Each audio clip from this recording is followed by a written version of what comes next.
Dang domong. Omong.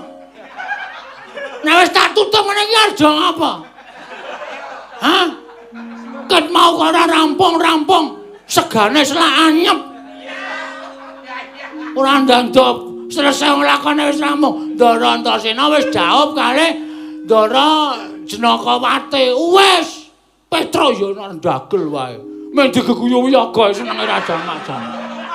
Mangkelake ae. Ayo gak domong. Ora iso omong nek ngene iki, meng aku sing iso omong. Nyepelekke. Rek, apa? Wis raup. Wis iki.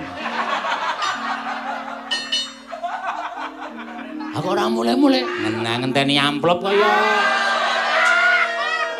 Pementasan kok ora ana apa-apane iki udah sik nanggap kayak mlayu iki. Ora mergane nganu jenengane apa jenenge iki?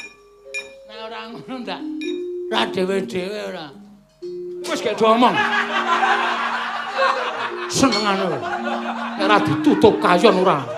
Rampung.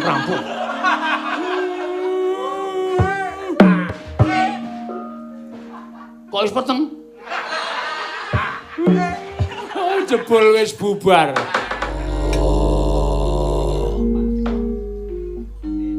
Anakku lanang Gatotkaca. Wonten timbalaning adhawuh menapa Kanjeng Rama. Delan saksampunipun kepareng kula ngaturaken sembah sumangga ing pangabektinipun ingkang putra ing Pringgondani kunjuk ngersanipun Kanjeng Rama Kyai Jodiwati. Yo tak tampa. Nadan ingkang putra ing Jangkar Bumi ngaturaken sembah pangabekti kula kunjuk Rama Kyai. Wah, Antarja tak tampa. Aku ngaturke bektiku katur, Pak. Antasena tak tampa. Aja padha kaget. Anane wong tuamu nglumpukake marang anak-anakku kabeh. Jejering wong tuwa besok kowe bakal ngrasakake kaya ngapa rasane dadi wong tuwa sing wis duweni anak. Sing jeneng swarganing wong tuwa kuwi ento anak bisa mikul dhuwur mendem jero karo wong tuwa, tegese mikul dhuwur mendem jero. Niru marang kabeciane wong tuwa sarta nutupi marang alaning wong tuwa. Inggih Rama Kyai. Gatotkaca Antarja. Anakku sakarone wis bisa gawe bombong atine wong tuwa. Ternyatane wiwit cilik kowe tak gula wentrah, bareng dewasane wis bisa mentas.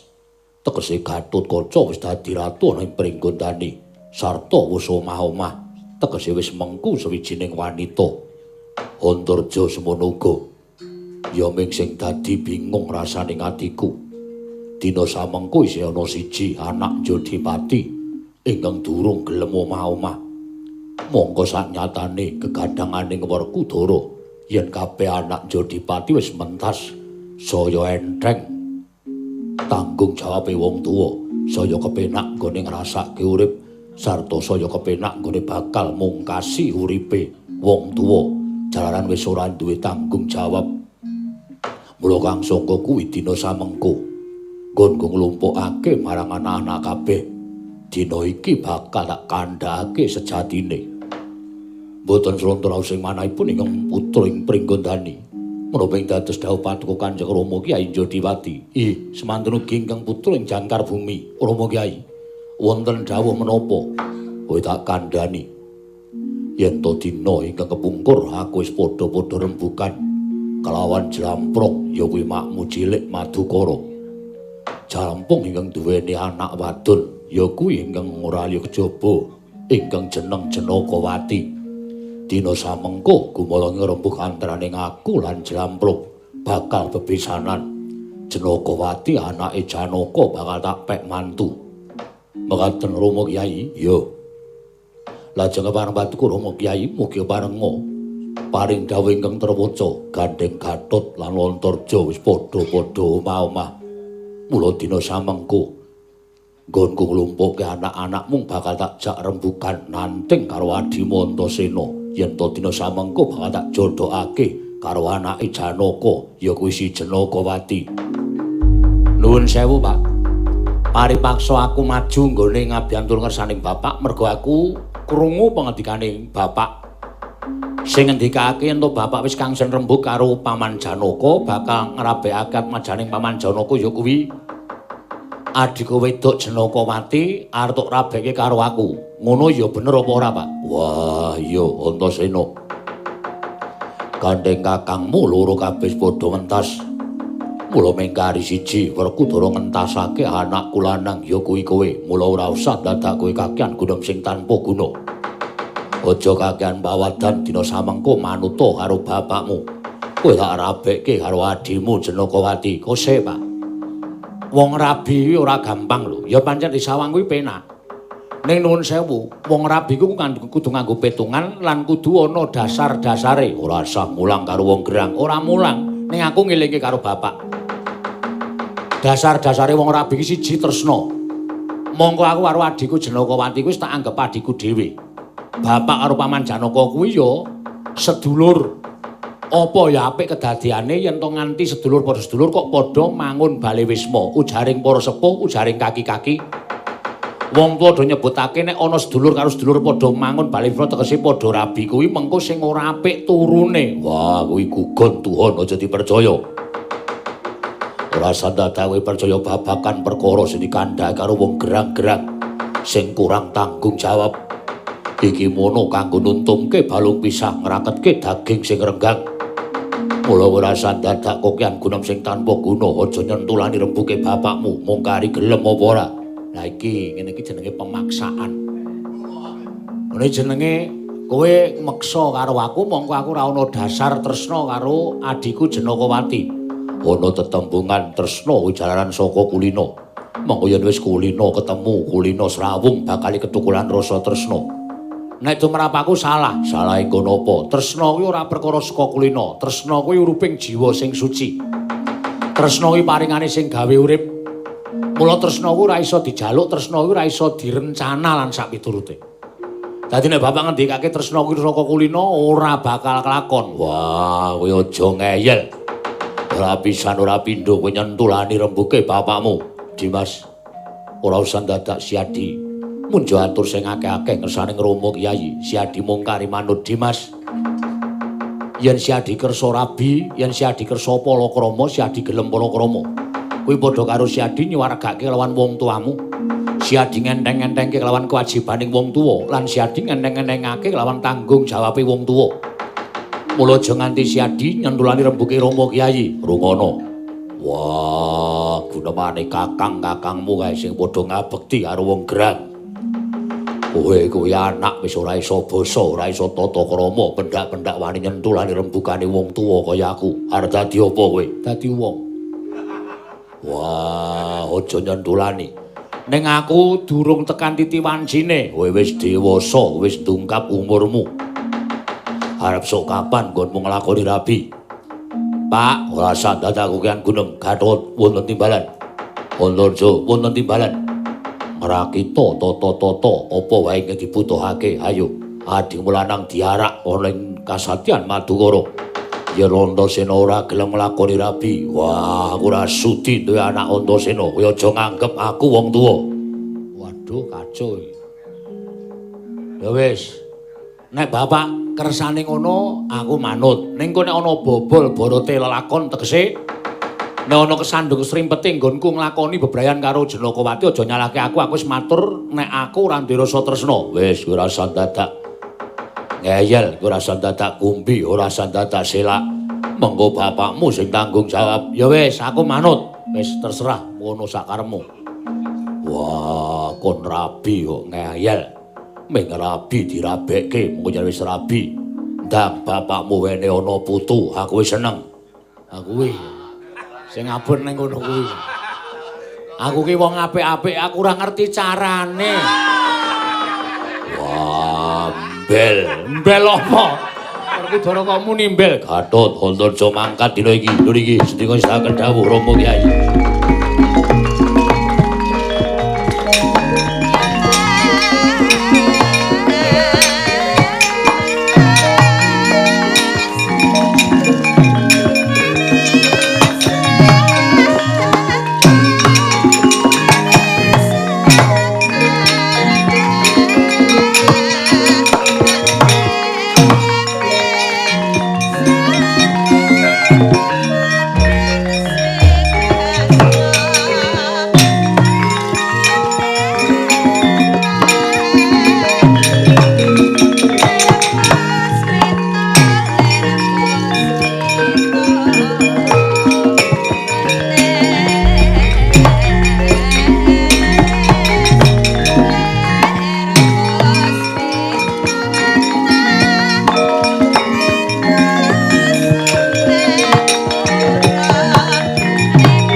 putra lamun kawekasan ya kawi sanggene moyo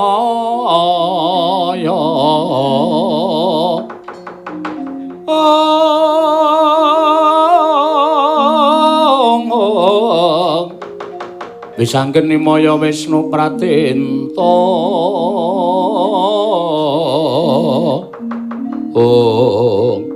ora pisan ora pindho Dimas ki mesti nyentulani rembuke Rama Kyai mbok yo gawe marmatine Rama Kyai rak yo gampang to se to Kang wong rabi aku wis matur wis kandha bola-bali gampang ling nglakoni ning sakbare rabi kuwi ling nglakoni kuwi angel siji aku kudu tanggung jawab karo bojoku angka loro upama aku wis anak-anakku kudu tanggung jawab karo anak-anakku monggo sing jeneng wong rabi ku jaring para sepuh diarani munggah gapuraning urip ngono kae wong urip ki telung perangan lahir netepi kewajiban terus tekaning pati lah wong rabi kuwi manjing ana ing netepi kewajiban tegese yen dadi wong lanang ya mesti dadi wong tuwa utawa dadi bapak sing kudu iso ngayomi karo anak-anake iso ngayomi karo bojone lah aku ki wong sroga-srogol kaya ngene aku ki wong dugal kewarisan aku ki ora iso tata krama ya tangga nek calon bojoku ki seneng nampa aku nek ora seneng mergo kelakuanku lan sifat lan watakku ning mestine mengko bakal suwening suwe bakal iso nampa lawan pewatekaning Siadi lah nek kuwi nek iso nampa aku matur nuwun nek ora nek rumah tanggaku rusak to pisan angka loro kan kowe tak kandhani aja omong Kakang Garkaca ya iya aku ninggal yangku kan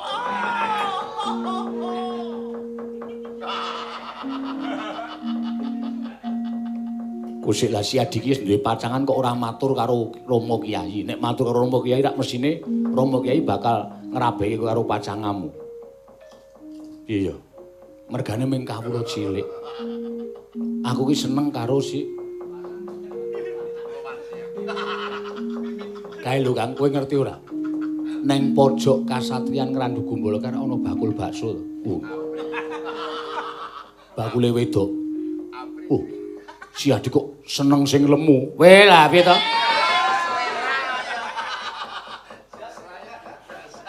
Nek wis ben kang ora sandadak digagas nek pancen Rama Kyai ngersake ngono yo budal ning Madukara. Ya suwe-suwe engko rak ya aku tresno karo Jenakawati piye meneh ya.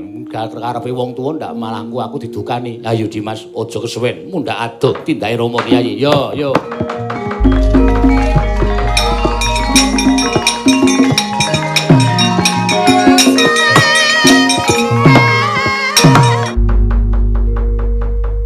Jantunging atiku katresnanku Jenakawati aja kaget aku ingkang rawuh ana ing kasatriyan Madukara kowe bakal ndak wengku minangka garwa negara Ngastina njajali lenggahing Raden Lesmana Mandra Kumara yang piye jar piye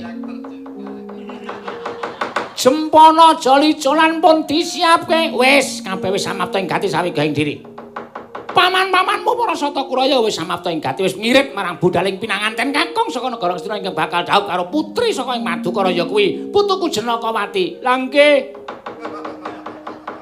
mengkene nganti paman Janaka mboten maringake sampeyan dawuh kali Sata Kurawa kinen ngamuk punggung Suratantaka Nirbaya Nirwikara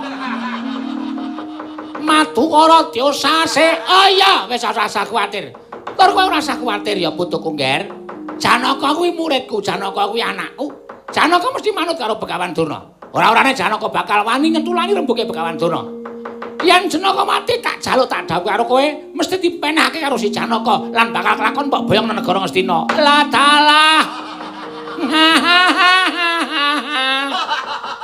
Lho. Guyune kok menir.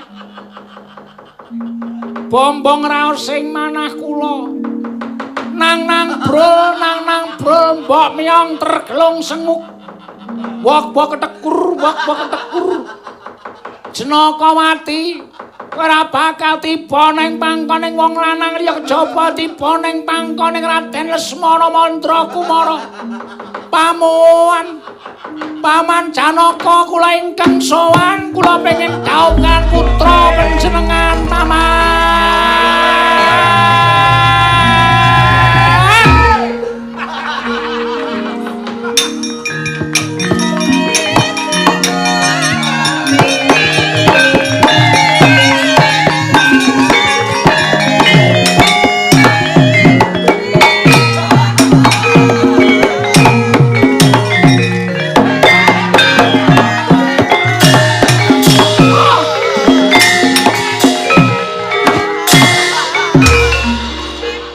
Ora apa-apa.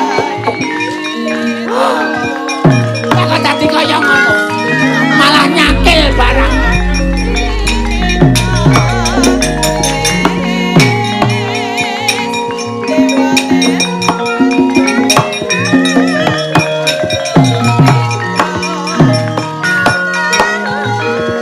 Jagat Dewa Bathara ya jagat pangestu Wilatara. Ora pati nduga mono ingkang sowan ana ing Projeng Traju Trisna iki kaya adhiku lanang parang Garuda ingkang dak tresnani adhiku di Samba Wisnu Brata Padha Raja sak praptamu Yayi Koko Prabu tansah pinangan kawidadan niring sambikala sowanipun ingkang rayipun Samba kepareng kula ngaturaken sembah sumengkeng pangabekti kula kunjuk Kanjeng Koko Prabu ya tak tampa Yayi. Ora liwat pangestunipun Kakang Tampanana. Kula pun dinggo jimat paripih dayana ing kasantosan. Janur gunung kadingaren. Nggone sowan marang Projeng Traju Trisna gawe kaget penggalingpun Kakang Yayi. Yen to pancen darbiatur mula kagem matur marang kadangmu ing Traju Trisna. Ora usah dadak ana rasa jiga kelawan pekewu Durgama Sangga Runggi. Matur sembah nuwun Koko Prabu. Estri manah ingkang sepisan nyaosaken dharma bektinipun Kadang Taruna tumraping Kadang Wreda. Sembah bekti kula kunjuk, ya Yayi tak tampa. Nungkap angka kalih. Malih-malih menapa sinten malih ingkang saged anampi dhateng atur pun rayipun Samba kejawi namung paduka Koko Prabu. Jalaran pangunek-uneking batos kula menika menawi kula aturaken dhateng Kanjeng Rama Prabing Ndarawati tan mande kula namung badhe nampi duka. Siadi darbe pangunek-unek apa? Koko Prabu, mugi andadosna ing ngawuningan. Mboten kanthi kanyono-nyono manahipun ingkang rayipun Samba menika ketukulan raos tresna dhateng satunggiling wanita. Lho. Ketukulan rasa tresna kelawan salah sawijining wanudya. Jernyatane Siadi kuwi wis ndungkap dewasa, tak kira wis jeneng lumrah. Lah banjur wanita ngendi? Ingkang kawasa ngrubuhake bebeteng jiwa kasatriyanmu wekasan. Sira Yayi parang Garuda ketukulan rasa tresna marang wanita mau. Malih-malih menapa Koko Prabu? Anggen kula bingung menika menawi menika setunggiling wanita liyan praja kemawon tartemtu kula wantun mun jatuh ngersanipun Kanjeng Rama Prabing Ndarawati. Namung kemawon ingkang kawasa ngugreh-ugreh dhateng batos kula menika jawi namung Atmajeng Madukara. Atmajanipun Paman Janaka inggih menika pun Yayi Dewi Jenakawati Koko Prabu.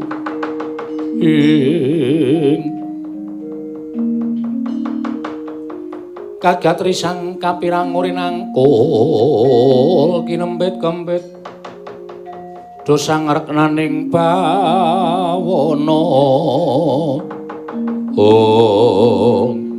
Jagat Dewa Bathara Samba wonten paring adhawuh. Ora muka lamun sira Yayi ora mani matur kelawan Kanjeng Rama. Jernyatane kowe putraning Paman Janaka. Tegese kuwi isih adimu dhewe. Lah banjur karepaning Siadi Samba kareping atimu kepiye? Pun Kakang mung kari manut. Namung Maduka Kakang Mas Koko Prabu Tradresna ingkang saged mitulungi dhateng raosing manah kula tuwin panjangkanipun ingkang rayipun Samba. Kareping Siadi dinten samangke panjenengan kula aturi minangka dados wakilipun Samba nglamar dhateng pun Dewi Jenakawati. Kasembadenan botenipun ingkang rayipun Samba dawuh lamun Yayi Dewi Jenakawati nggih namung wonten asta Paduka Kang Mas Tija Bama Narakasura. Ora usah dadak walang ati penggaling Siadayu. Tak kanthi ngersaning Paman Janaka. Yen nganti Paman Janaka ora maringake Dewi Jenakawati minengku garwa dening adhiku Parang Garuda. Ora aja dikangelan, aku engko bakal matur kepiye munggo cara seranane aku mengkari manut. Waduh, Kakang Mas sanes Koko Prabu ngaturaken panuwun ingkang tanpa pepindhan. Dinten mangke monggo kula dherekaken sowan dhateng Kasatyan Madukara. Ayo bareng sak lakuning pun Kakang Yayi Samba Wisnu Brata.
Kuleno salib rengnya Lokati total pipin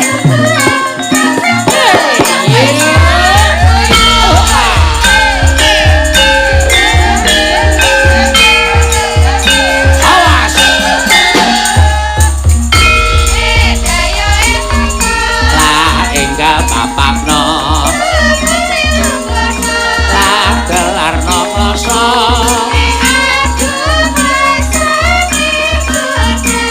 Tambalen jatahe mampu gawe isin lake golekno saleh iki lho iki wajib lokati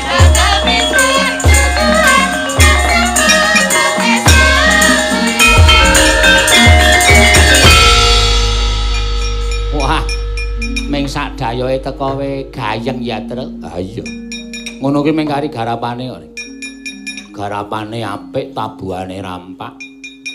Lagu apa wae diunekke mesti penak tur mesti mirasa. Ah iya. Wayang Climen meneh Truk sawise awal Agustus sampe dhewe rada prei sauntara. Heeh. Iki sing ngersake sapa? Dikersake dening sapa? Iki dikersake dening keluarga dokter. Wis dokter isih dokter. Anto Sawarno SPOG dalam kurung K MPH.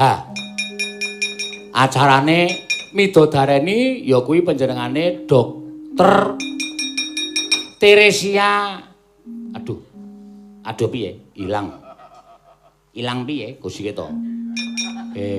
Teresia Tiara Kusumaning Tias SPOG MPH karo panjenengane Dr. Yohanes Danang Prasetyo SPOG MPH sing bakal menerima sakramen pernikahan di Gereja Hati Yesus yang Maha Kudus Metro Lampung. Mohon doa restunya.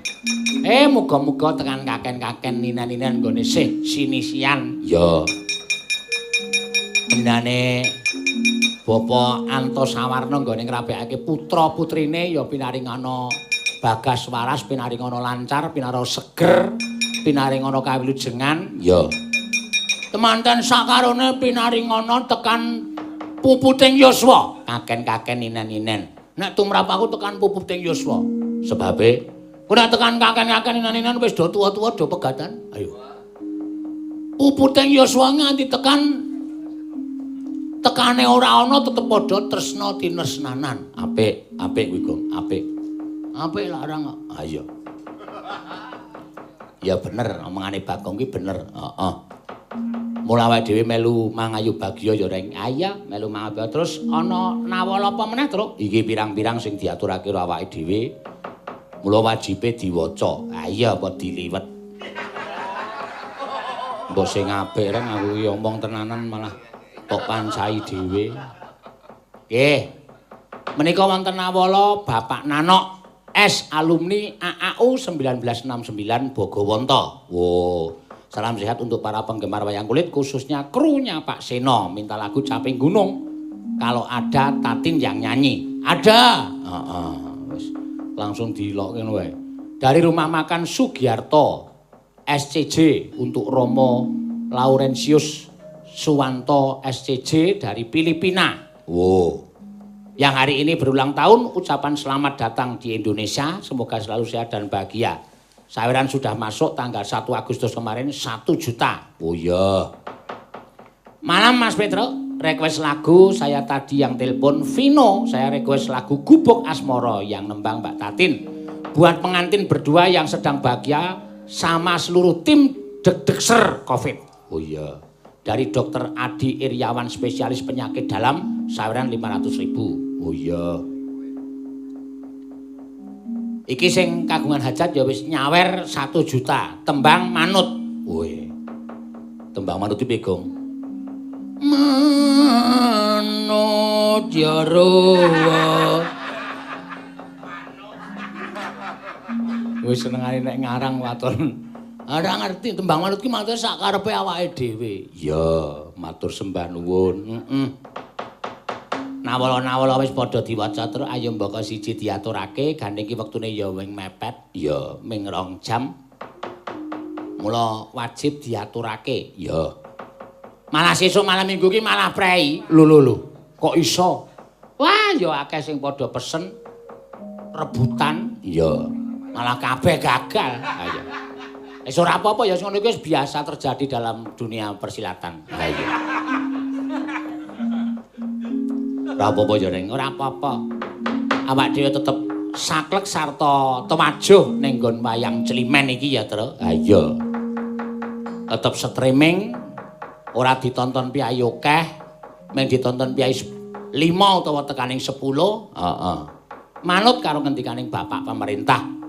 Yen awak dhewe kudu tetep budidaya dengan wayang Climen dahulu. Ya. Sik mambengi nang wayang tonton wong akeh lho, Tru. Lho. Nendi? Nang Parangkusuma. Lho, iki perlu tak aturake. Aku nyuwun ngene iki mung nyuwun keadilan dan kebijaksanaan. Bapak-bapak pemerintah sing wis memberi nawala kagem masyarakat. Iya. Wis ngekaki edaran. Heeh. Edarane wis do diestokke dawuh. Heeh. Ora ana malam tirakatan malam 17 Agustus ora entuk nganake apa-apa. Idul Adha dibatasi. Idul Fitri dibatasi. Heeh. Kok mau bengi nang wayang sing nonton ewon nang Parangkusuma. Iki piye iki? Tanggung jawabe piye? Kita butuh keadilan. Nek entuk-entuk kabeh, nek ora entuk kabeh. Jangan ada apa-apanya sing rumangsa iso cedhak, rumangsa iso dekat terus entuk gawe wayang bebas ki ya iki jenenge ora adil tumraping masyarakat. Ada, Tru? Heeh. Bener. Pendak Selasa Kliwon karo malam Jumat Kliwon. Kowe ngerti dengan mata kepala. Matamu kuwi. Kosike. Mata kepala dhewe. Maksude ana kancaku sing wis tekan kono dan foto video wis tak aturke. Wo, ngono ya. Heeh.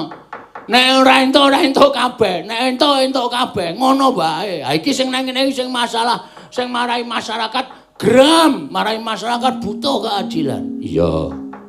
Bener ya, Kang. Heeh. Tenan kuwi aku ora goro. Rame kuwi. Dalange sapa? Ora perlu tak omongke nek dalange. Oh. Dalange nglebokke bunter-bunter cekelik terus diplay. Oh.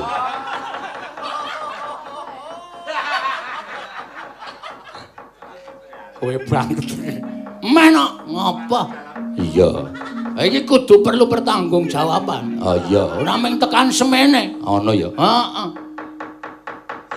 Apakah ada faktor kedekatan? Apakah ada faktor persaudaraan? Adakah faktor yang lain yang membuat pementasan wayang secara umum diadakan di Parangkusuma? Ini saya minta pertanggungjawaban.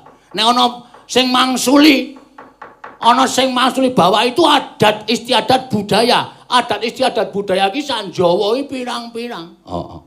Dhuwur endi adat budayane Parangkusumo karo Idul Adha? Aku tak takon. Idul Adha dibatasi kok kono kok sapenake dhewe. Ha kene iki sing merongos ngenteni sprosmene ra entuk pentas ning jaba. Nah ya atine keloro-loro to nek kaya ngono kuwi. Bener kuwi, Mas. Nyuwarai nek bener ora usah wedi-wedi. Cus ngono wae. Wis pokoke bus ngono wae. Waton ana dasare bener iki nek tumrapaku wis ora ana piye-piye ya, Tru. Ah iya. Jane Bagong ki bener, suarane Bagong ki cuma minta kebijaksanaan dan keadilan yang adilnya. Aku gak dibeda-bedake. Iya, padha-padha kawula e. Ngono ya. Dumeh pangkate dhuwur terus entuk mayang. Ya ora mung, ya ora iso ngono. Kabeh ki padha. Pangkat ki ra mung sandangane wong urip. Kita di mata Tuhan sama. Betul. Wah, edian Bagong bengi iki. Wis tak ancang-ancang kok tak omongke, men. Ah iya. Men do krungu, men do mireng, men do presa, men perlu dipertanyakan. Khusus nek iso sing kudu tanggung jawab sing iso ngrembug perkara iki dirembug. Iya. Ngono ya, Gong. Iya. Akene seniman panggung wis melet-melet e. Ana sing pentas bebas dengan penonton yang bebas. Kok sapenake dhewe. Iya. Ora bener kaya ngono kuwi kudu sing adil. Iya, bener. Muga-muga penonton streaming ki eneng sing mireng. Mu mireng kabeh nek mireng ki. Iya. Ning meng kari gelem omong apa ora? Heeh. Aku ya percaya kok mesti eneng ki.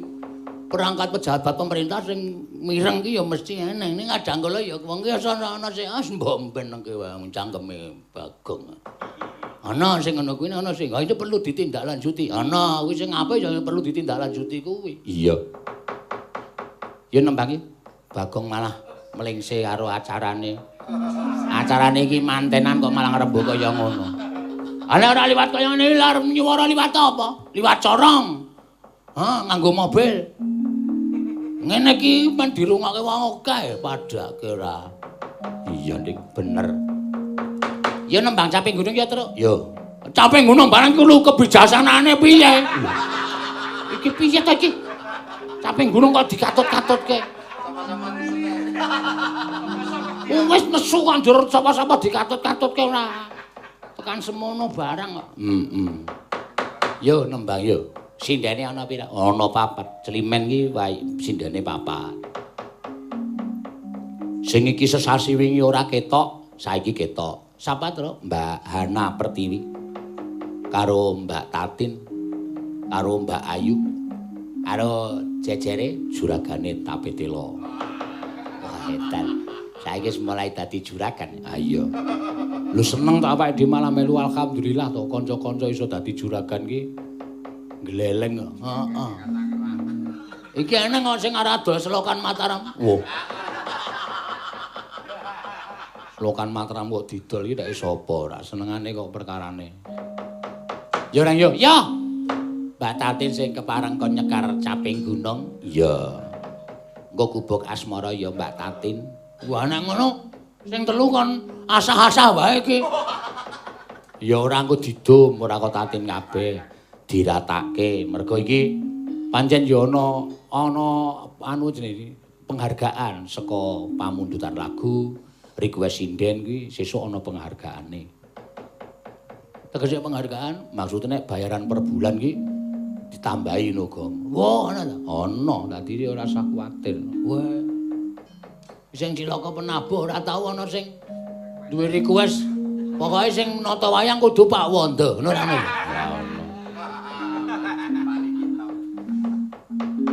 Apa nabu dikon dadi bintang tamu pisane wis kapok kok. Mangsane bintang tamu iki gampang po, angel. Iya, iya. Ayo. Caping gunung. Neno neno neno neno. Ya. Pripun, Pak? Loh, kok wis Maksudnya biasanya durutke napa? ora usah durutke ora. Ora imbang ngono kok durutke. Aku nek ngurutke iki nek sing imbang-imbang kok. Niki sing imbang napa nih? Niki awake napa pripun? Ya awak-awakne iki ora imbang babar tak jomplang iki. Heeh. Si dhewe awake saya kuru saya cilik sing loro tengah kuwi malah wah. Wah. Pripun? Ayo apa-apa ming statuse ming memangan wae ora. Klepon piye ya klepon. Klepon ya kalu. Ha iya. Aming bojone saya mumet. Nek cara aku Pak nasi padang. Oke. Ah sego kei neone ra beres.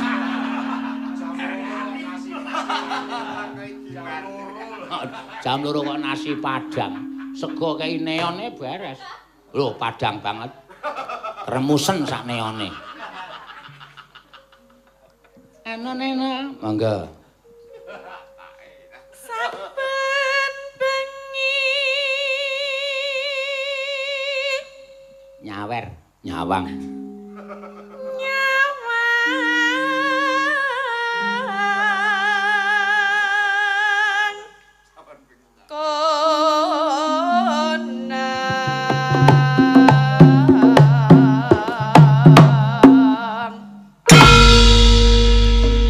Wah, genjleng ya. Wae ya pokoke sip bae lah. Iya.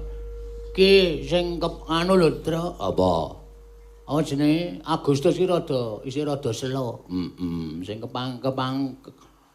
kepengin wayangan Ciliman isih akeh tanggale. Iya. Ya nek kepengin.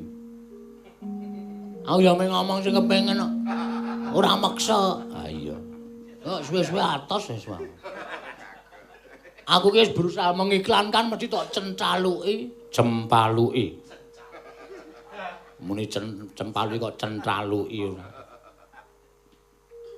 Yen memajang terus ya tak kira wong njaluk lagu bro ngeteri teh biasane nek mayane njaba iki tangan metu saka mburi kelir iki mesti nggawa kertas ya heeh iki men nggawa gelas ha iya wis ora apa-apa di pokoke tabah ikhlas apa wae sing iso dikerjakan ya dikerjakan ha iya. Oke lho sing Jawa Tengah iki malah oke sing do ngarani ya sementara seniman alih profesi. Kon ngopo? Kon dodol panganan. Wedian. Ah mesti ra enak to? Wong mlinane cekelane tabuh kok kon gawe lemper. Ah mesti atos. Ah iya. Yen memajang. yen memajang mong karo Jano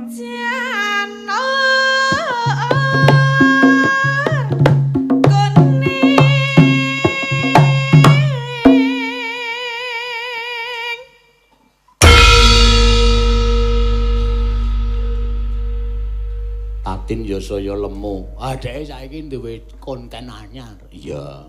Dadi ya wis usaha ngono ya apik. Aku menyambut dengan bahagia dan senang. Iya. Dadi kanca-kanca ki nek kira-kira duwe usaha sing kira-kira iso marai untuk pangupa jiwa ki, lanjutkan, ora masalah. Jangan ketergantungan. Oh. Ngono lho. Ketergantungan karo Ciliman, ya nek Ciliman ki saya payu. Nek saya ora, ayo. Piye? Ayo aku piye aku ayo. Adek dhewe aku piye aku. Aku bingung mangkane. Heeh ya. Padake ora. Piye minjang damel napa enten, Pak? Sesuk iki tak umumke bahwa ini warga laras akan membuat nganu istilahnya kaya pangkur jenggleng kae terus. Iya. Ya di arani ngadopsi pangkur jenggleng ya ora apa-apa ning iki keluarga besar warga laras dadi pemaine ya warga laras. Oh, ngono ya. Heeh. Pindah ora saka pendopo kene ning pendopo kulon. Oh, nganggo karawitan komplit, mengko ana kisahe, ana critane. Dadi separo nabuh, separo wong 4 wong 5 gawe cerita. Wah kuwi kok. Wah ki ngopo? Urung karo anape kok wah. Lagi rancangane. Ora wong kowe iki gawe sandiwara kae jane apik ming ora gelem neruske kok kowe iki kok. Heeh ya. Aku arang sok males-malesane. Ya wis, terus, yo.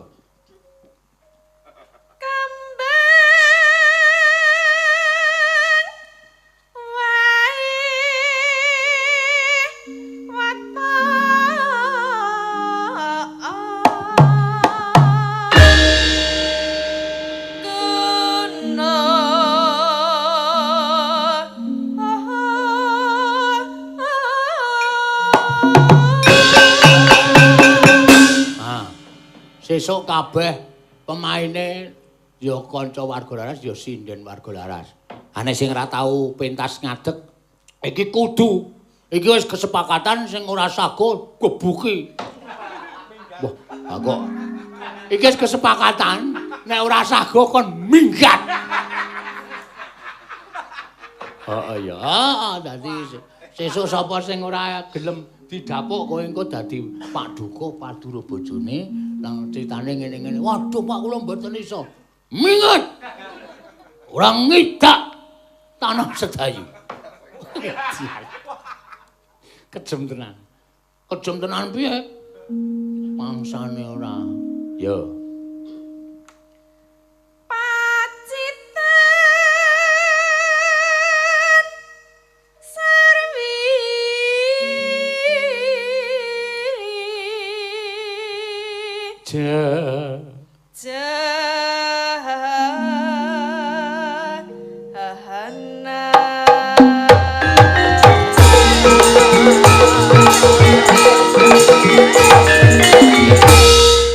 Tayang pertama sok kapan? Insyaallah 12 Agustus ya. Ya, kuwi jare karawitan. Ayo diganti kuwi. Oh. Engko rekamane ya tanggal 10 apa tanggal 11 awan. Heeh. Apik kuwi. Heeh. Kowe ya main. Main aku, bandare. Oh. Maksudnya aku ki sing ngesuwi lho sing gawe crita ya aku. Oh iya. Tenang wae engko tak. Pertama tak dapuke sing wong ora tau pentas, ora tau pentas. Iya. Main kaku. Heeh. Engko ana lho sing ewel sik. Arek omonge dadak iki. Ah, ya angel kuwi ning perlu belajar lan perlu dicoba. Mergo apa-apa ki nek ora dicoba, wah rugi. Coba sik. Heeh. Terus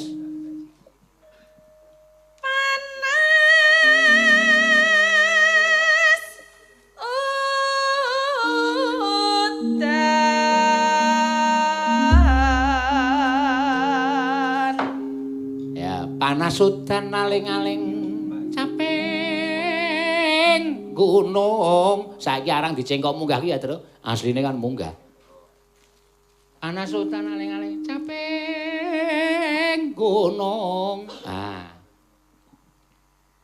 panas udan aling-aling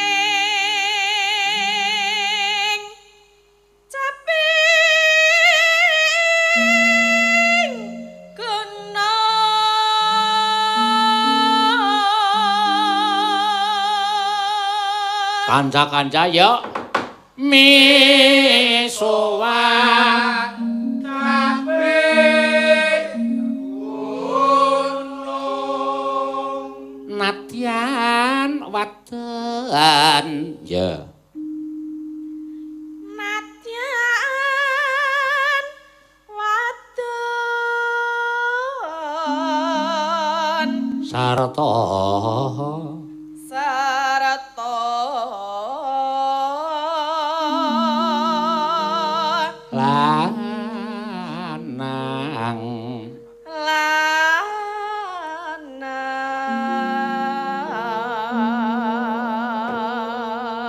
inumane banyu bening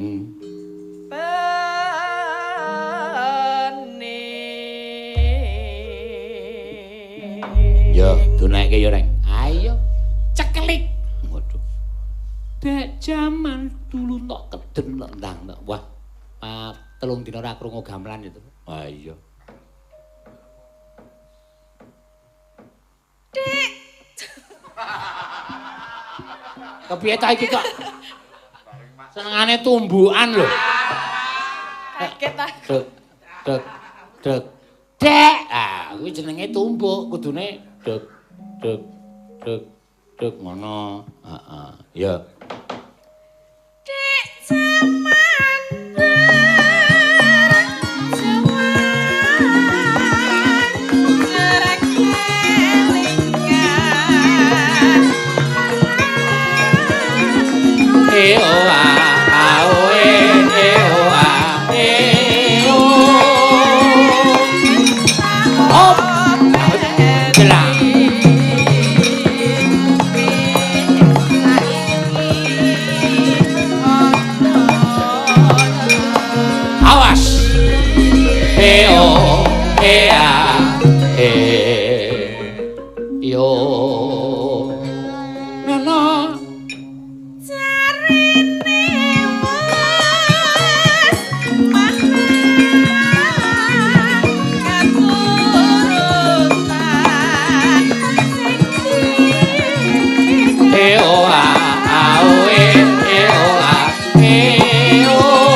Yo iya sinande-nande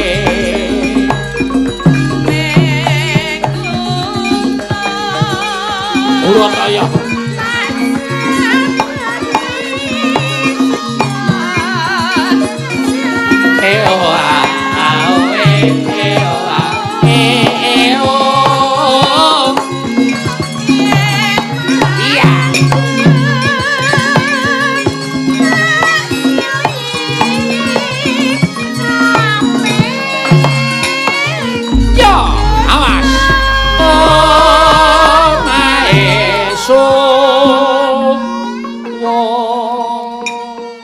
Telung dina ora ngendhange kok drijine do kraket. Ha iya.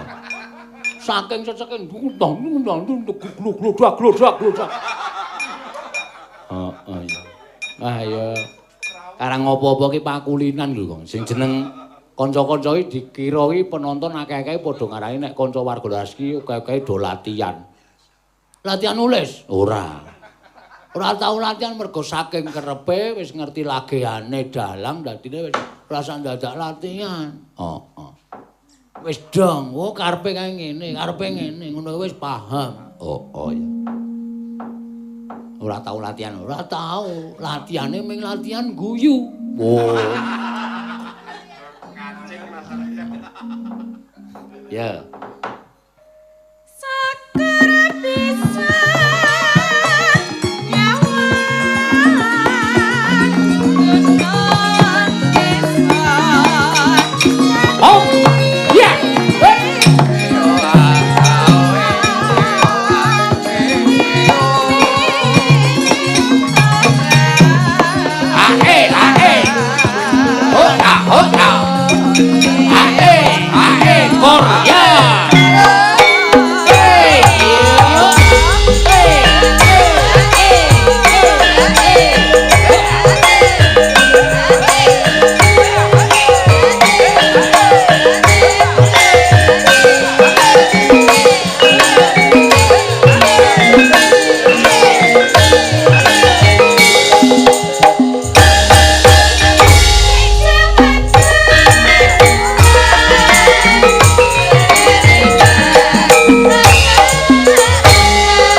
Dilanjut panyunan lagu selanjutnya.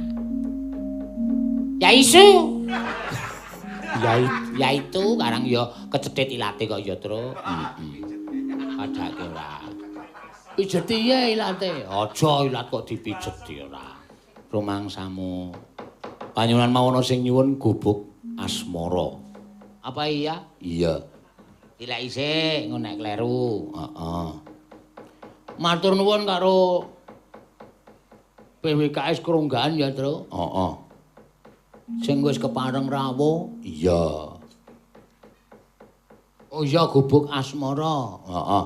Tambah lagi saweran saking Pak Nanok kagem warga Laras. Ya 500.000. Matur sembah nuwun Pak Nanok. Ya. Mbah nuwun panjenengan sampun kepareng-maringi. Ya, caping gurung mau saka Pak Nanok gubuk asmara saka panjenengane Dokter Adi Iriawan spesialis penyakit dalam. Weh. Berarti nek penyakit luar ora nampa? Ora nampa. Ming dalem. Weh, penyakit dalam kaya ta. Ayo werna-werna jantung, paru-paru. Oh, terus apa jenenge? Liver, ngono kuwi penyakit dalam. Usus buntu. Mbok liwat liyane. Maksude piye? Oh, buntu kuwi ususe. Usus buntu ki penyakit liwat liyane dengkulmu padake dalan semangane ora saben aja. Yo, kepareng gubuk asmara sapa sing arep nyekar? Iki genti, Mbak. Tiwi. Oh iya, sing wis suwe ora pentas. Heeh. Sesasi ora melu wayang Celimen. Anggere arep diundang ning Yoja, gering. Wo. Anggere arep diundang ning Yoja, lara. Wo. Awe sesasi ora nyambut gawe. Kanca-kancane sing sesasi ora nyambut gawe ya entuk jatah ora ring. Entuk. Entuk jatah. Iki cah adil padake. Ya syukur. Tegese ya pancen kowe mlaku adil tenan. Kudu ngono, Tru. Iya. Aku wis suda ya wingi. Heeh. Ya, jumeneng. Heeh. Jumeneng. Kandhane kok tendiang sisan kowe. Mboten sah nggih. Ora sah. Kok ora sah? Heeh, ki panyuwunan kit biyen kit wingi Juli jumeneng kabeh kok. Heeh. Lah Mbak Tatin mboten. Tatin ki mau karang iso lali ya engko Tatin takon ning ngadeg dhewe. Heeh. Ayo ngadeg. Heeh. Engko ayu ya. Siapa jenenge kae sih? Kowe tan dhewe coba. Wahyu ya iya, Wahyu paling seneng aku nek Wahyu ngadegi paling seneng, yakin. Bingung dhek iki arep ngopo iki bingung. Heeh. Len joget nganti sikil kiwa maju, tangan kiwa ya maju dadi anu dumpuh. Heeh. Nek wis ben apa-apa wis dhek wis chatting aku, tetep kula ajeng berusaha, Pak. Oh ya sapa? Kula ajeng berusaha supaya tetep lingidak-idak tape niku tetep tak kira joget e bul mengidak-idak tape. Tembange gantos nggih. Gubuk asmara pamundutan kok ganti-ganti wis disawer ganti atene dijaluk dite. Kowe gelem apa ngijoli? 1 juta lho padake ora. Kan tinggi Mbak Tatin. Wah, kono mulih nang Temanggung kono. Ngeyeli ra jamak-jamak. Heeh. Arep ditaboki kesuwen. Syukur kowe ketrucut meneh. Seneng aku nek kowe ketrucut. Wong sing ngakon aku kok sik arep naboki kono. Wong kok muni naboki kok senenge ra jamak-jamak lho. Bacot kulino ya. Kapokmu kapan kowe? Ya.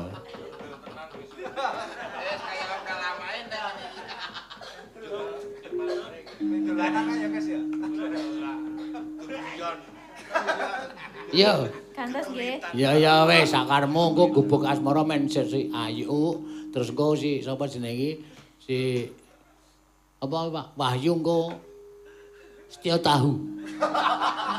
Apa? Setia tahu. Setia tahu. Mangga. Jenang gula nggih. Jenang gula ya kena. Ya kuwi ya jumbuh karo pinanganten bengi iki. Lajengan apa mari Jenang kundel. Ya. Lajengan. Gula. Ora ya wis terus ora apa-apa. Jenang kula. Mergane nek dibawani pelok barang paling ora dandang gula bancut ki dawa banget, Rek. Ben langsung bae jenang gula. Pelok barang ki engko nek dibawani sing apa? Jenenge Asmarandana Malangan kae. Heeh. Ayam cemeng ora iso manak ayam putih. Taboki wae.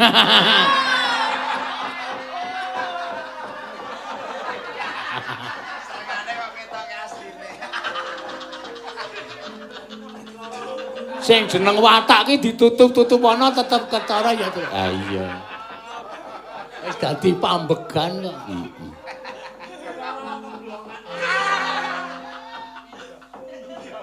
Ya.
Nate janji nyaur dina iki ya kamu mesti semaya Bagong nembang sak pinak tabuh sisan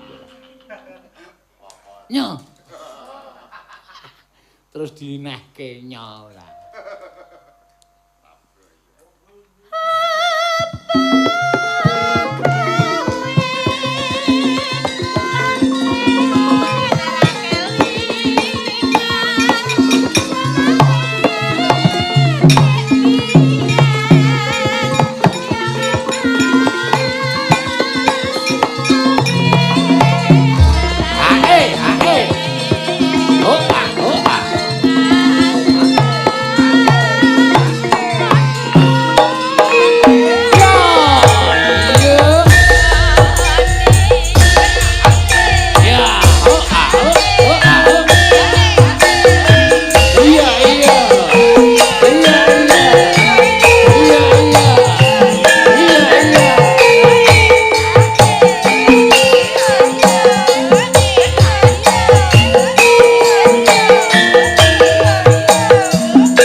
tujuane supaya ora jenuh ya. Iki ana ide sementara tak atur karo para lenggah, para streaming ya, Tru. Ya.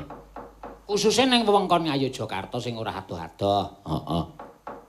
Nek kepareng nimbali wayang Climen, ya tur sing kagungan utawa sing nimbali kuwi kagungan papan pendopo cilik, iso izin lan iso diaturke lumantar pendopo cilik kono ya dhewe ya saguh. Ayo ora apa-apa.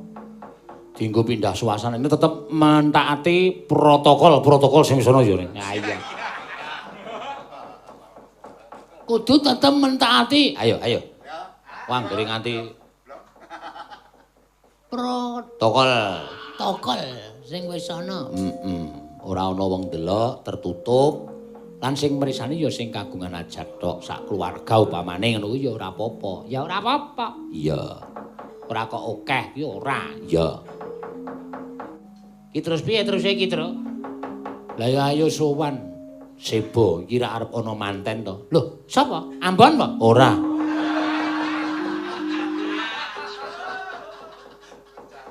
Ora, Ambon kok mlebu nggon wayang.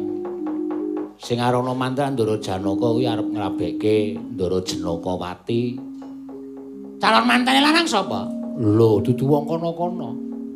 Putrane Ndara Werkudara ya kuwi Ndara Antasena. Weh, lah iki jenenge nuntumke balung pisang ngraketke daging sing renggang. Ya, Ora entuk wong kono-kono ning entuk sedulure dhewe ora dadi apa, Tru? ya.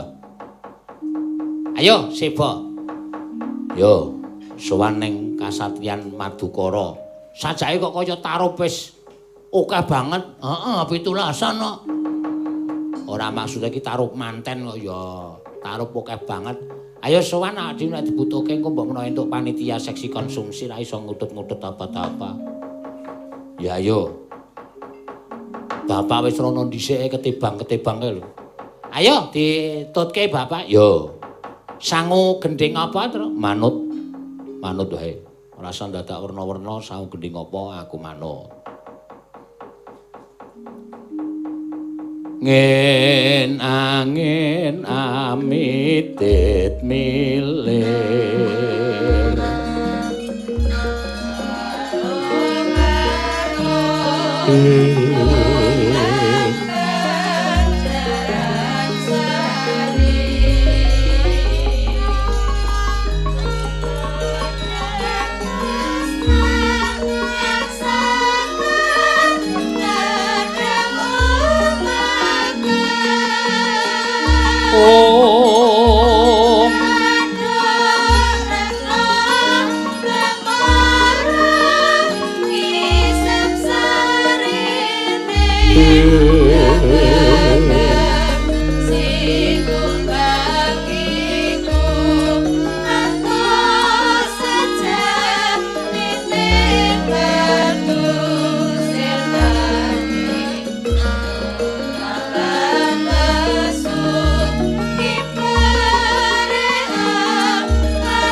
Bangkelake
Yatanganing kalanggawan aglar pandhan muncor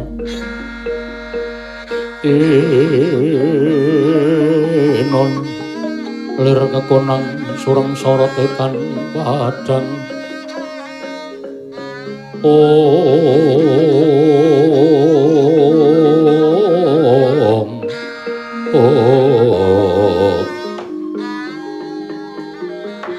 nun mangke popo dadosaken kejot raosing manahipun ingkang putra ing Madukara.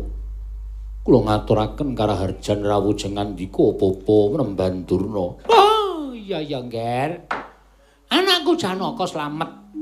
Ora nemen suwiji apa praptaning wong atuamu aku ning kasatyan Madukara. Pangestuku tampanana ya kula Arjuna. Lha pundi nggo jimat paripendhayanana ing kasantosan.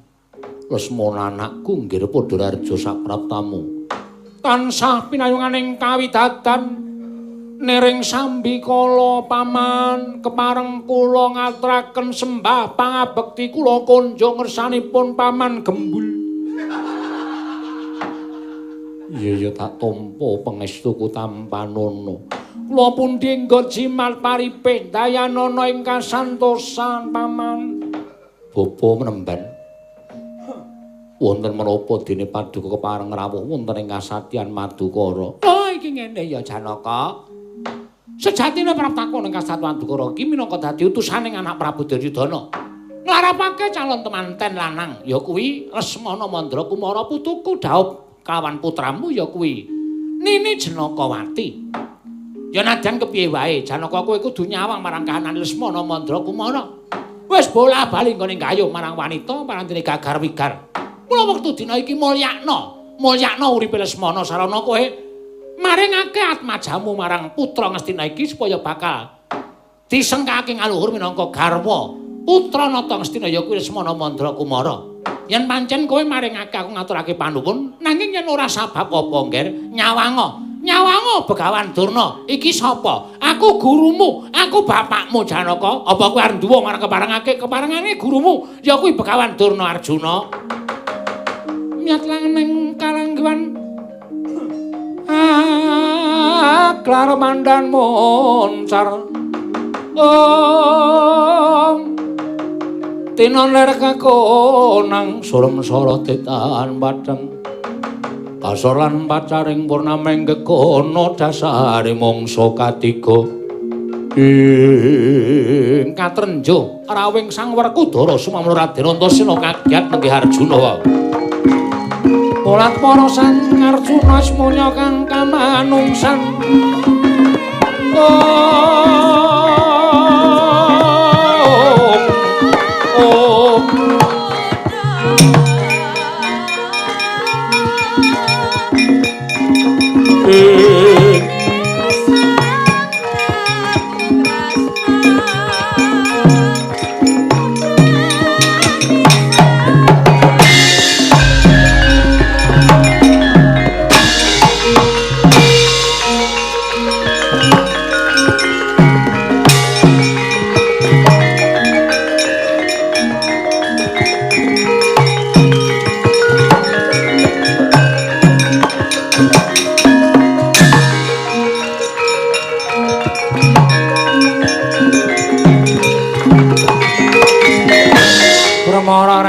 Swamyung ambrengengati karunaning kaswase dosang gondo astrat maca lengleng lalu mangulati Kakang Mas kula ngaturaken bekti kula kunjuk ya Janaka tak tampa Antasena Padarareja cah bagus pangestune Pak Lik slamet tekaku aku ngaturi bektiku katur ya paman iya tak tampa Kakang Mas piye? wonten babak anglayoni jujul lan usuli. Dereng kemawon jengandika Kakang Mas Njodipati rawuh menika ketingal rawuhipun bapa Penemban Durna kalawan anak kula Lesmana ingkang boten kanthi kanyono-nyono ngendikaken bilih badhe ngersakaken dhateng anak kula pun Jenakawati ingkang sampun kula pacangaken kaliyan putra Paduka pun anak kula Antasena Kakang Mas. Yata laruta saking godha sang kala yen amutusa sang Sri kagiat kadrokasan sang Werkudara datan saged angucap amung kendhelan kewala yayah tugu sinukarta katrenja rawuhing nenggih Raden Samba sumawon alendring Tradresna Prabu Stija Bama Narakasura kanthi kagiat nenggih sang pamadya lang-lang ing triya manggung-manggung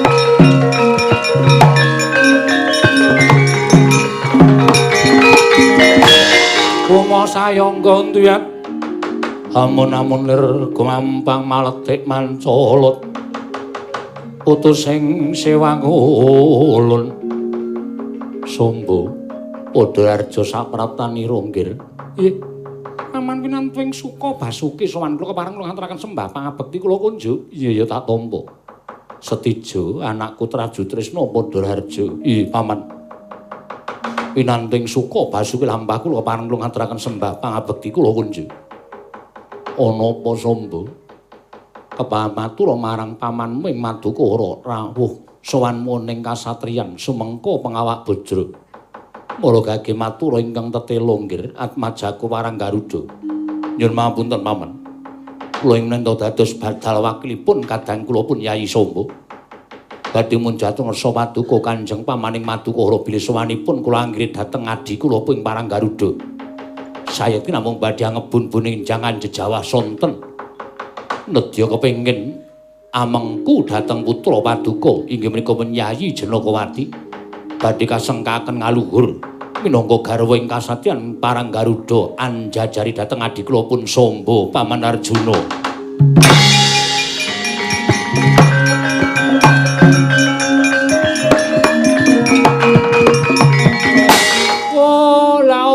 Banget sing ngenyang hus oh lah kok dadi kowe iki anak ratu kok omongane sakepenakmu dhewe iki padha nglamar ora padha ngenyang pripun menika yang sing tetek jagat dewa Bathara Kakang Mas Koko Prabu menika kathah ing sami ngayunaken dhateng pun Jenakawati sing tetek lahir batinmu Yayi Samba aja kuwatir pun Kakang tansah angampi kelawan adiku ing Parang Garuda wah jlampruk kowe kudu iso nengahi perkara iki. Aduh Kakang Mas bingung ngraos sing manah kula. Kedah kados pundi ingkang kula tindakaken menapa ing kedah kula aturaken kula mboten saged matur. Yen pancen ora iso mutusi perkara iki, saiki tak jaluk panguwasaning kasadyan Madukara ning tanganing Werkudara. Kula semanggaken gandeng Werkudara kuwi satriya. Sing lamar Jenakawati cacahe ning 3 anakku Lesmana karo Samba dirampungi cara kasatriyan tegesipun kados pundi manten lanang telu-telune didu sapa sing menang kuwi sing ngukup Jenakawati Antasena piye Pak Sagora anu Pak anu deplok ndasmu ya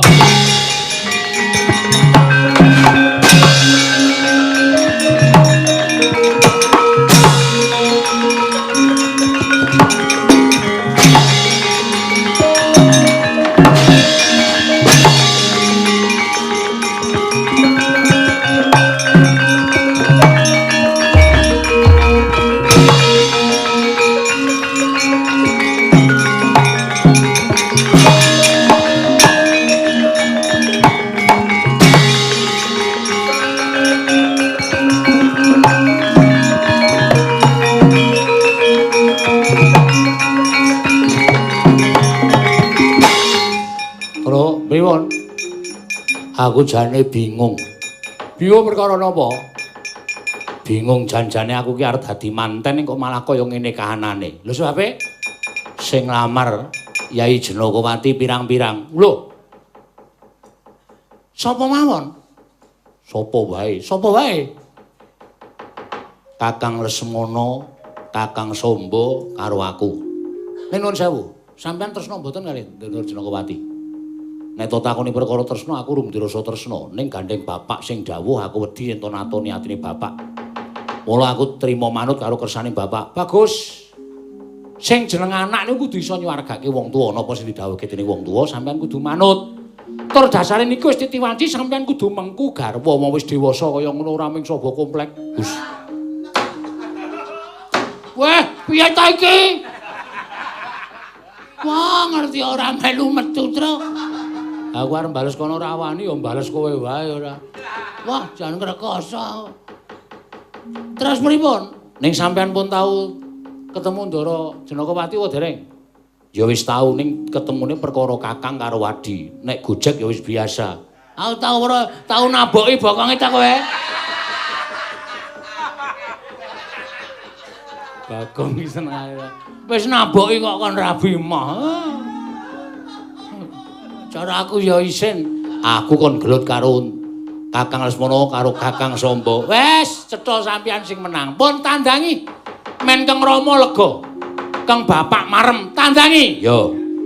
Ning nek aku kalah piye? Ayo kalah ya ora sida rabi ngoten mawon perkarane kok angel.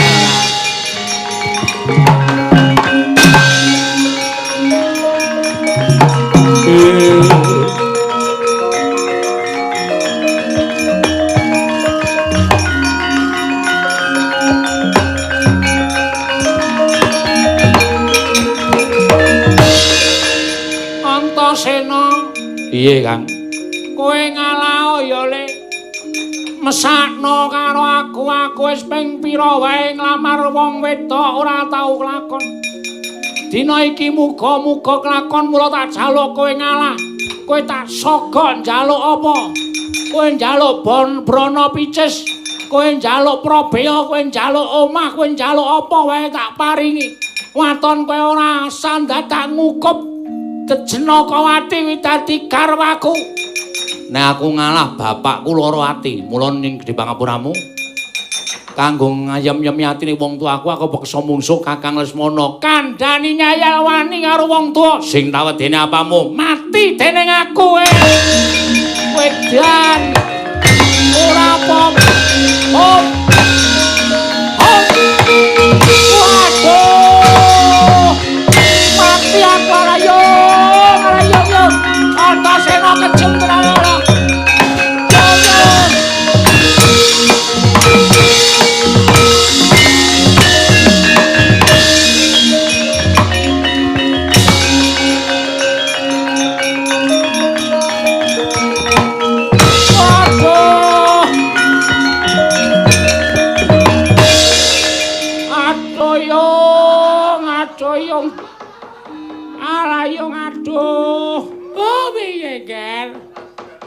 Nek kula ken mungsuh Antasena ya jelas kalah. Didelok dedeg piadeke mawon kula kalah. Kekuatan nggih kalah. Nek kowe kalah ora sida rabi. Piye? Etungen. Kowe pengen rabi apa ora? Nek kowe kalah ora sida rabi. Ora sida rabi ora apa-apa. Waton sar kemise buka Ramadan.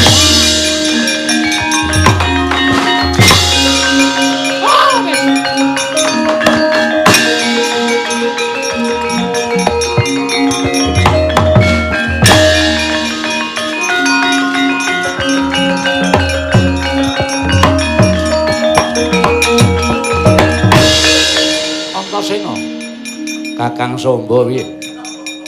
Bungah, rasamu kowe iso ngalahke manten saka negara Wastina. Ayo, iki manten saka Paranggaruda. Nyun Mahapura ya Kang, tak jaluk Kakang sing ngalah. Tinimbang aku mentol karo Kakang Sombo, Kakang tak suwun ngalah golek wanita liyane. Piye?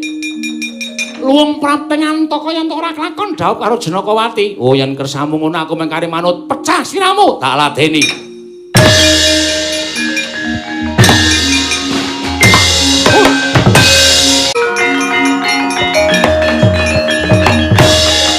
Jabala Pandhawa ya gumulung mangung siring sata Kurawa kambahungke Samba nggih kula ngaturaken bekti kula konco Rama ya tak tampa setija iya Rama kula ngaturaken bekti kula lah kok padha tekan kasatyan Madukara wale-wale menapa nuruti dhateng penangisipun kadang kula Yayi Samba lho Samba nangis kelawan kadange tuwa duwe niat apa nggih piyambakipun kepengin dhawuh kaliyan Yayi Jenakawati nanging sasampunipun prapta ing kasatyan Madukara kathah sanget panglamar ingkang sampun andhir wonten ing kasatyan Madukara Rama kalebet atmajanipun Paman Werkudara Yayi Antasena kelawan Kakang Lesmana Mandra Kumara wadene sak mangke keparingipun Paman Jodipati temanten 3 calon temanten ngaku menika dipun adu katiasanipun sinten ingkang menang menika ngukup Jenakawati nyatanipun putra paduka kadang kula Yayi Samba kawon mengsah Dimas Antasena Rama kula semanggaken Rama yata laruta saking godha sang kura kula yen namodosa sang Sri Samba wonten dawuh wong rabi kuwi ora ming gegaran kepengin lho ora mung gegaran kepengin sarta ora mau nuruti marang kewajiban gandeng wis cukup umur tumuli golek calon bojo kuwi ora nanging garane tresna marata coba apa pancen kowe tresna karo Jenakawati Rama kula sampun matur menawi kula mboten klampan dawuh lan Yayi Jenakawati kula nuwun sewu badhe kula entengaken pejah kula krana kula sampun sanget tresna kaliyan Yayi Jenakawati lah yen pancen kaya mengkono kadangmu Antasena tandingana inggih nanging kula kawon kula nyuwun biyantunipun Kanjeng Rama Sekar Wijaya Kusuma pundhinen ning Kancing Gelung Antasena ora bakal menang mungsuh kowe nggih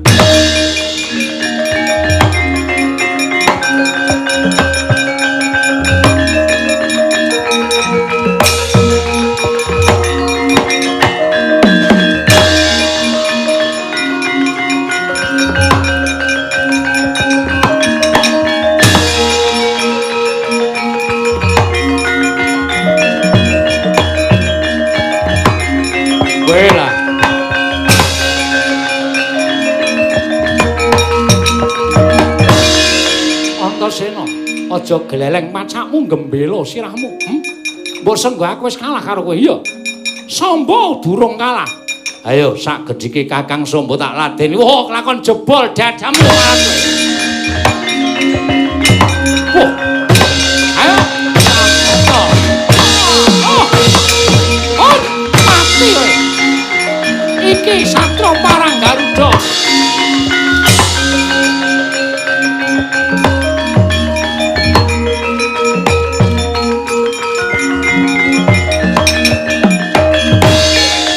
piye?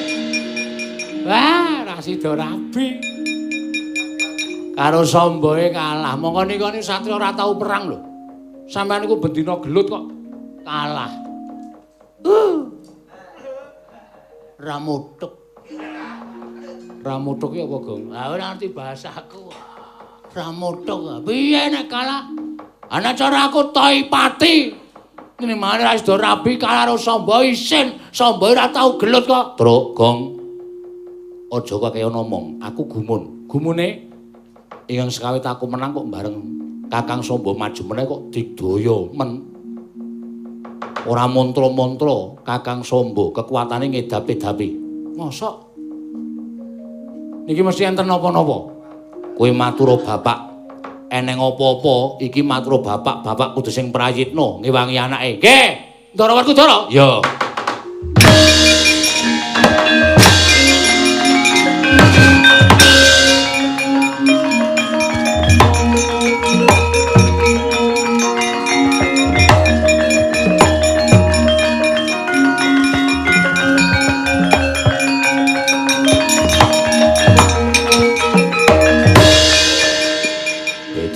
Apa?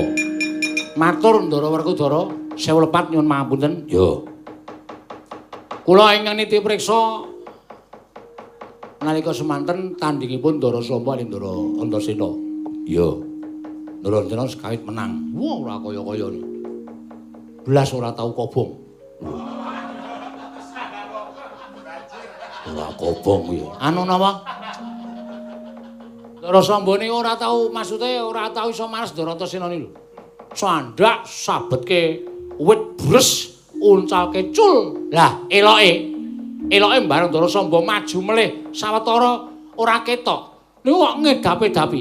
Ndara Antaséna diantem dodone diek langsar. Candhak rambuté seret antem nggon mburi diek tiba. Candhak dumbulke tendyang diel. Ndara Antaséna kaya enting banget bobote mungsuh Ndara Samba. Ya, Gong. Mbah.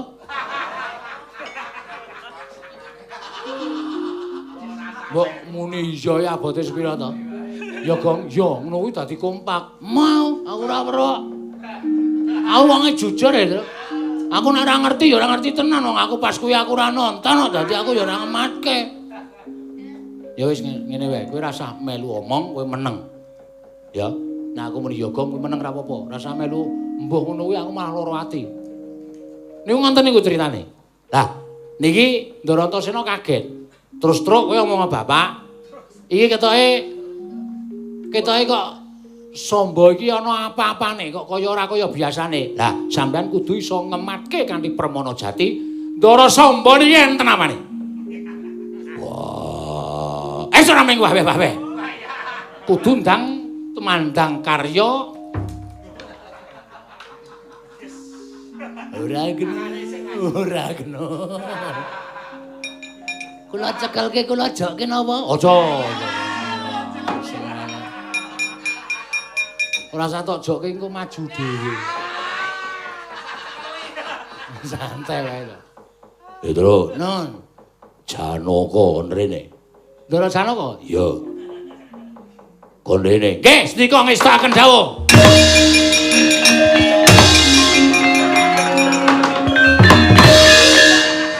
Rasah nganggo gamelan. Mrono wae. Oh iya. Iki piye to iki? Kongkonan nganggo gamelan kok ora entuk.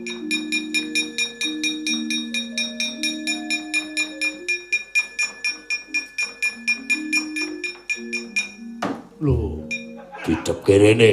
Ha ben madhep dhewe. Wow!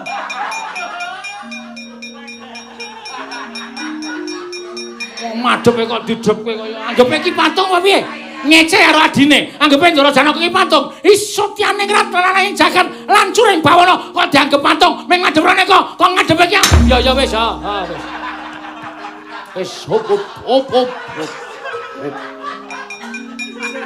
Modiar cacatmu e. Wong senengane cerewet. Jlamprong wonten dawuh. Samba ngedapi-dapi tandange. Ora sak mesthine anakku kalah karo Samba. Ora iso golek sisik melik. Nganti Janakawati digawa boyong karo Samba. Aku ora trima karo kowe.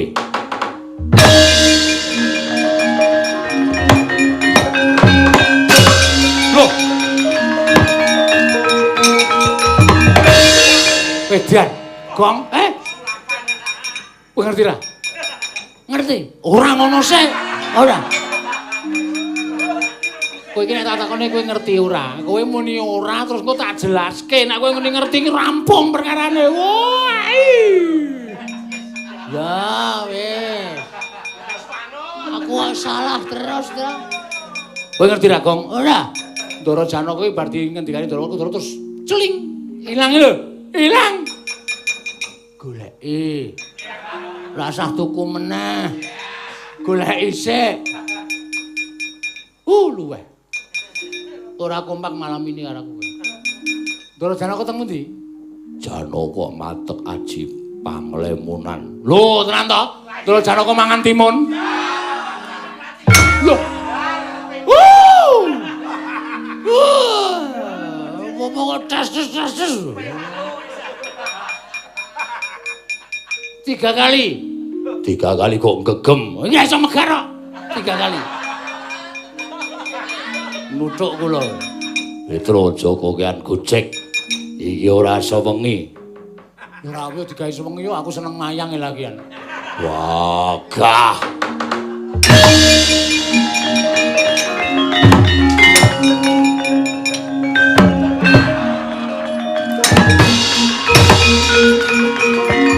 Dene wedi.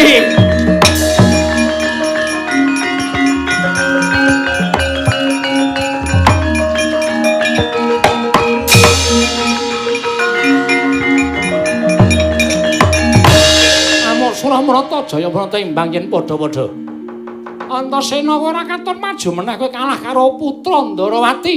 Janakawati dadi kukupaning Raden Samba.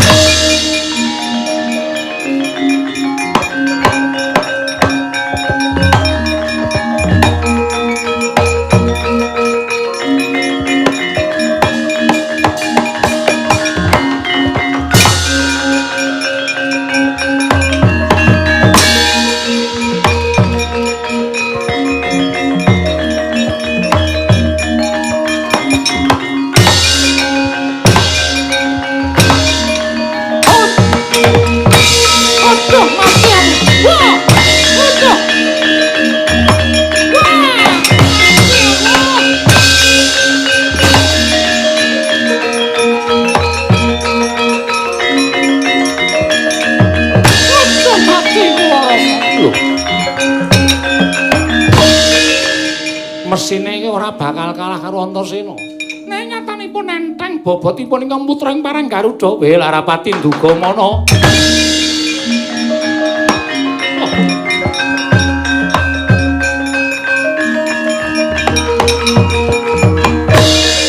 Kados pundi Rama?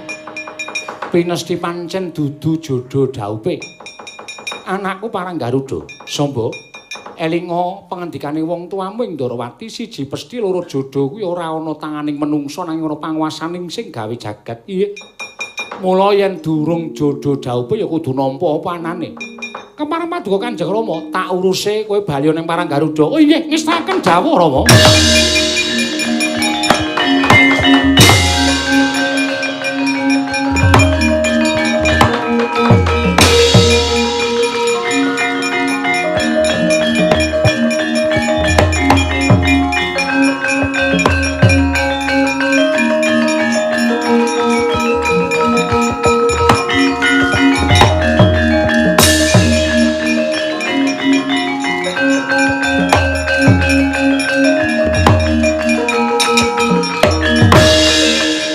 Bala Pandhawa mbyuk gumulung mangung siring sata kara kambahungke ing Janaka wonten maring adhep.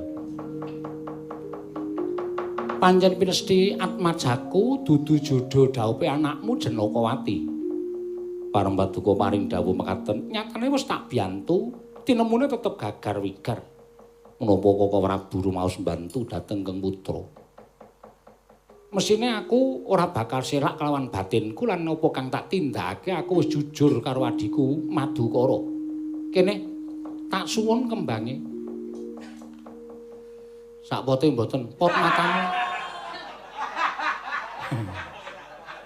Wong niku nek tumindak elek. Wong niku nek tumindak ora jujur, tetep konangan. Lah ya Petra, aku wis ngaku luput, aku wis ngaku salah. Lah nek pun ngaku salah, kembange mengke dikundurke. Lah gitu, Ndara? Iya. Wong anake kok terus dicunduki kembang Sekarijaya Kusuma. Cetha menangan. Cetha gleleng. Putrane Ndara Werkudara kalah. Saniki kasunyatane iya wis to. Tengok mburi kene, kowe rasa dadak ngurus. Iki perkara piyayi-piyayi kere-kere rasa melu-melu. Gong, kowe dunake kere, Gong. Sapa? Ndara Kresna. Muni piye? Iki perkara piyayi-piyayi kere-kere rasa melu-melu. Ndara Kresna muni ngono? Heeh. Jan heeh kere. Itu ora. Lho iki kok naboki bokong ki ngopo? Aku ki lanang kok mesotok tabok. Petruk ki nekat banget. Ben aku sak entuke aku. Wataku sak entuke. Ngaten Kaka Prabu sampun ndodho kalematan wis. Sekar kula kunduraken. Iya matur nuwun Yayi. Inggih. Sesuk meneh ora sok mbantu karo anake. Upama aku mau ora iso meper mubal babaling kanepsunku, yen Antasena tak bantu piye? ana ratu Ndarawati ida-ida. Ida-ida ben ra keju. Iki ngopo to iki? Dina Ndarawati niku nek wis karo para Pandhawa niku arep nesu ning pengendikane penak neng aku. Ora Udara aja kaya ngono ya Yayi pun ngakang dodo ing kaluputan. Dimas wijarane. Kuwi ya Mas wae jenenge.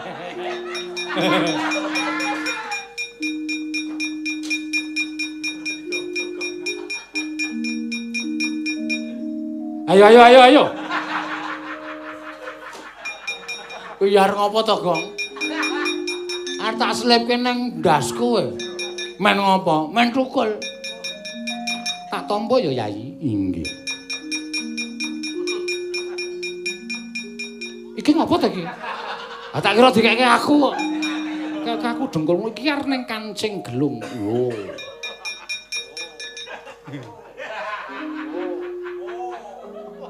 Wo, anjero ki amba. Ketok iki lagi iki aku weruh kancing gelung iki tenan. Ha kayane iki ling lebokke ndelok ngono kudu. Jero ki wo.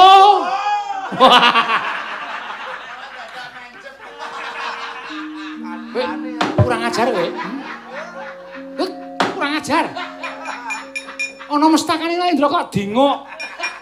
Ha wong ora nyenggol kok kula niku kepengin ngerti kancing gelung kaya ngapa anggere ana nonton wayang kok mesti singgahno ning kancing gelung. Singgahno ning kancing gelung bentuke kaya ngapa ngono lho.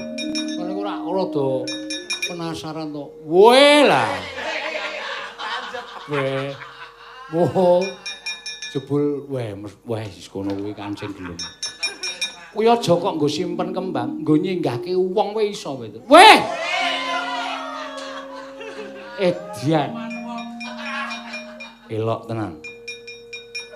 Dadi upama Ndara Samba niku disingkirke teng kancing gelung ya iso. Iso, aja kok Samba. Adikku Werkudara kae mlebu ning kancing gelung. Walah edan. Ombo tenan. Petro yo cerewet wae. Ora ndang rampung-rampung menawi ngaten Koko Prabu.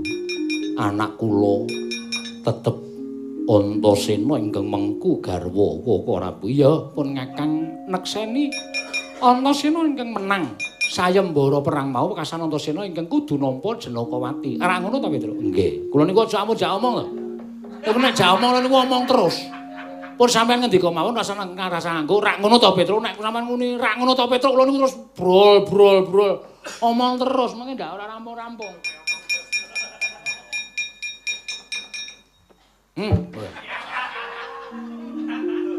Dang domong. Omong. Nek wis tak tutup ngene iki arep apa? Hah? Ket mau kok ora rampung-rampung, segane selak anyep. Ora ndandop selesai nglakone wis rampung. Ndara Antasena wis jawab kalih Ndara Janakawati. Wis. Petro ya ndagel wae. Men digeguyu wiyaga senenge raja macam. Mangkelake ae. Ayo gak ngomong. Ora iso omong nek ngene iki, meng aku sing iso omong. Nyebalekke. Neng, apa? Wis raup. Wis iki. Aku ora mulai-mulai. Ngenteni amplop kaya.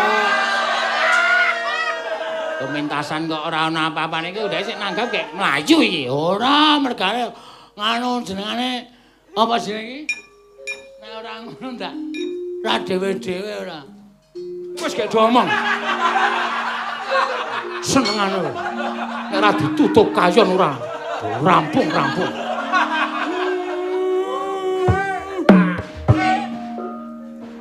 Kok wis peteng? Jebul wis bubar.